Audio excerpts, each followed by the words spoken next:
પણ સમાજના 2-4 આગેવાન, જુનાગઢ જિલ્લાના ને 2-4 આગેવાન, રાજકોટ જિલ્લાના જે સમાજને ગેરમાર્ગે દોર્યો છે, અને આખું મને સૂચના દેવામાં આવી કે આપણે ગોંડલ જવું છે. અમે ગોંડલ આવ્યા. ગોંડલ આવીને અમે જયરાજસિંહ બાપુની આબરૂ કાઢી અને જેમ મનુષ્ય બાપુએ કીધી પ્રમાણે મેં બોલ્યા એવું વર્તન કર્યું. એ વર્તન કર્યા પછી વિષય પૂરો થઈ ગયો કે હવે આપણે ભાઈ જે કરવું તે કરી લીધું. એની ધરપકડ થઈ ગઈ છે, જેલમાં બી ગયા ગણેશભાઈ. આપણે એન્ટ્રી પાડીએ એવા દલિત સમાજની દંગલી આપણી ઊંચી રહી ગઈ. હવે આપણે વિષય પૂરો કરવાનો. પછી મને સૂચના આપવામાં આવી કે હવે આપણે ગીતાબાને રાજીનામું માંગવાનું છે.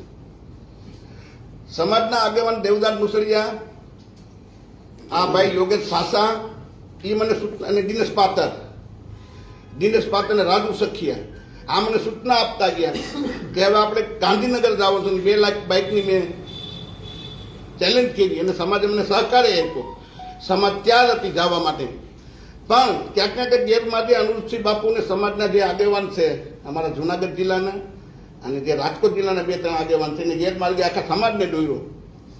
અને ગીતાબાનું રાજીનામું માંગવાનું, અને ગીતાબા રાજીનામું આપ્યા પછી અનુરૂપસિંહ જાડેજાના દીકરાને ચૂંટણી લડાવવાની, આવી રીતના ગેરમાર્ગે સમાજને દોર્યો અને મને પણ દોર્યો.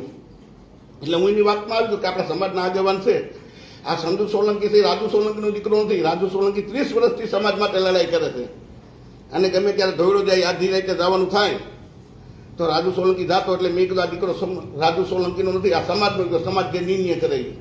એટલે આખા સમાજને ગેરમાર્ગે દોરવાનું કામ આપણા સમાજના 2-4 આગેવાનું, જુનાગઢ જિલ્લાના 2-4 આગેવાનો, રાજકોટ જિલ્લાના અને અનુરૂપસિંહ જાડેજાએ કર્યું છે.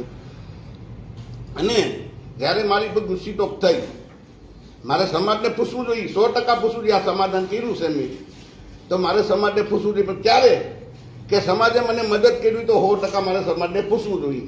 હું જ્યારે જેલમાં ગયો, મારા આખા પરિવારને જેલમાં નાખી દીધા.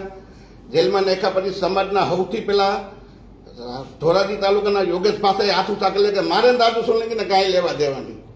બીજા નંબરે દેવદાન મુસળીએ ક્યાંક ને ક્યાંક સમાજ તો તૈયાર હતો.